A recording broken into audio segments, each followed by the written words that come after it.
તો તમે જોવો છો કે આપણું ઉબાડિયું એકદમ સરસ એવું બની અને તૈયાર છે।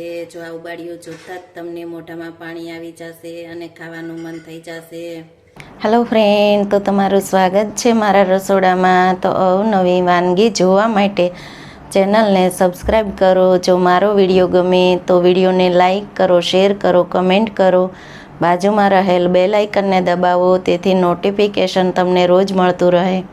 આજે હું તમારી સાથે શેર કરીશ વલસાડનું પ્રખ્યાત ઉબડિયાની રેસીપી। તો ચાલો શરૂ કરીએ રેસીપી।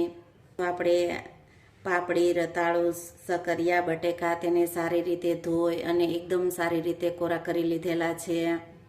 ઉબાડિયું બનાવવા માટે આપણે 250 ગ્રામ રતાળું, 250 ગ્રામ પાપડી, 250 ગ્રામ સકરિયા, 500 ગ્રામ બટેકા લીધેલા છે। આપણે સકરિયા અને રતાળુને આ રીતે ગોળ રાઉન્ડમાં કટિંગ કરી લીધા છે અને બટેકાને આ રીતે 4 ભાગમાં કટિંગ કરેલું છે। પાપડીને આપણે આ રીતે આખી જ રાખવાની છે। તો પહેલાં આપણે ચટણી તૈયાર કરી લેશું। ઉબાડિયાની ચટણી બનાવવા માટે આપણે લીલા તાજા ધાણા 100 ગ્રામ, લીલું લસણ 100 ગ્રામ, ફુદીનો, 3 નંગ લીલા મરચાં, 2 ઇંચ આદુનો ટુકડો। તો આ બધી જ વસ્તુને આપણે પીસી અને તેની ચટણી તૈયાર કરી લેશું। આદુ, મરચાં, ફુદીનો, લીલા ફ્રેશ ધાણા। તો ધાણાને આપણે આ રીતે આખા જ પીસી લેવાના, તેનું કટિંગ નથી કરવાનું। લીલું લસણ, તો આપણે સ્વાદ પ્રમાણે મીઠું એડ કરશું। અડધા લીંબુનો રસ એડ કરશું। આપણે પાણીનો ઉપયોગ નથી કરવાનો, તો તેના માટે આપણે અડધા લીંબુનો આ રસનો ઉપયોગ કરશું। ચટણીનો સ્વાદ સારો આવે તેના માટે આપણે અડધા લીંબુનો ઉપયોગ કરશું। પહેલાં આપણે ચટણીને પીસી અને તૈયાર કરી લેશું। તો આપણે ઉબાડિયા માટે આ રીતે લીલી ચટણીને પીસી અને તૈયાર કરી લીધી છે। ચટણીને આપણે કાઢી લેશું।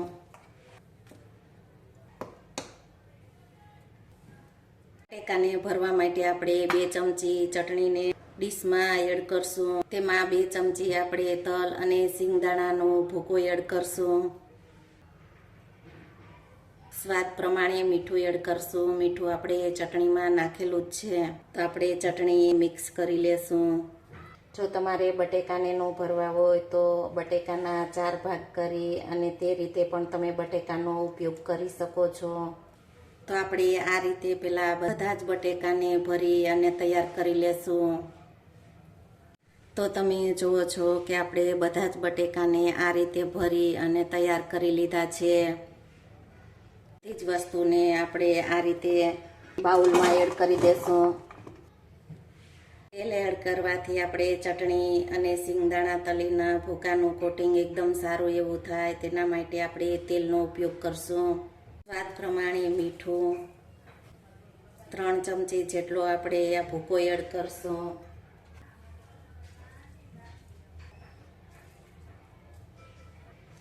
લીલી ચટણી,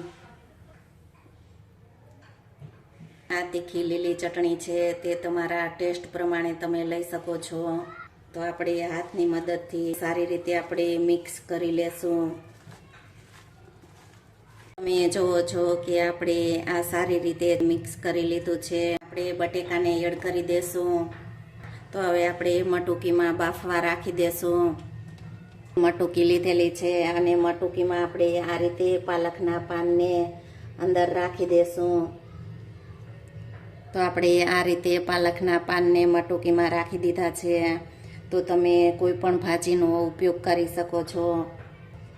આ રીતની મોટી પાલક આવે તેના પાન લીધેલા છે। તો પહેલાં આ રીતે બટેકાને ગોઠવી દેશું। તમે જુઓ છો કે આપણે તળિયાના ભાગમાં જ બટેકાને રાખવાના। બટેકાને બફાવવામાં વાર લાગે તેના માટે બટેકાને પહેલાં રાખવાના।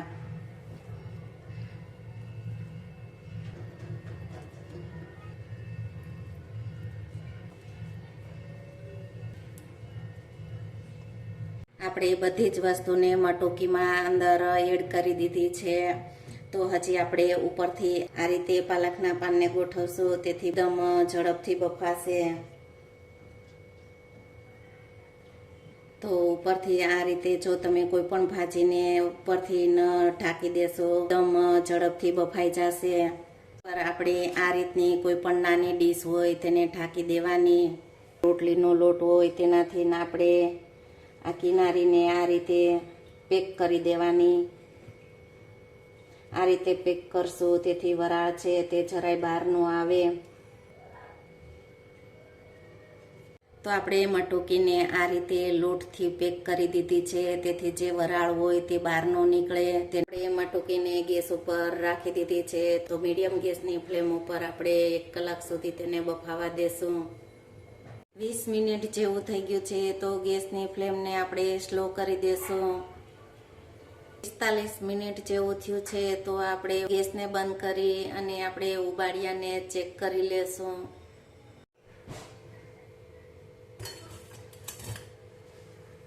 આ રીતે પેલા લોટ કાઢી લેશું.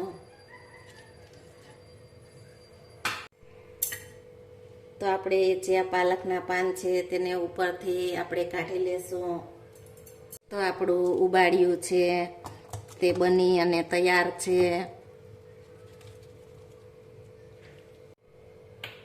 તમે જુઓ છો કે આપણું વલસાડનું પ્રખ્યાત ઉબાડિયું બની અને તૈયાર છે.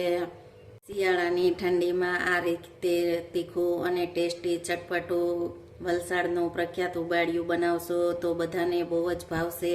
આપણે આ ઉબાડિયું બફાવામાં 40 થી 45 મિનિટ લાગેલી છે અને તમે જુઓ છો કે આપણું આ ઉબાડિયું છે તે એકદમ પરફેક્ટ રીતે બફાય અને તૈયાર થઈ ગયું છે. તમે જુઓ છો કે આપણું ઉબાડિયું એકદમ પરફેક્ટ અને સહેલી અને સરળ રીતથી બની અને તૈયાર છે.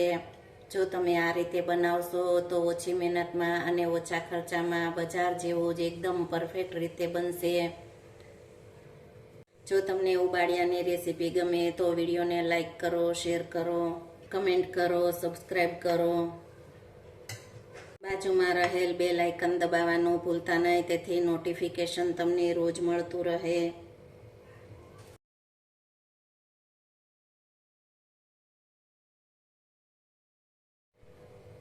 તો કટિંગ કરેલા ધાણાને ઉપરથી સ્પ્રિંકલ કરશું. તો તમે જુઓ છો કે આપણું ઉબાડિયું એકદમ સરસ એવું બની અને તૈયાર છે. જો આ ઉબાડિયું જોતા જ તમને મોઢામાં પાણી આવી જશે અને ખાવાનું મન થઈ જશે.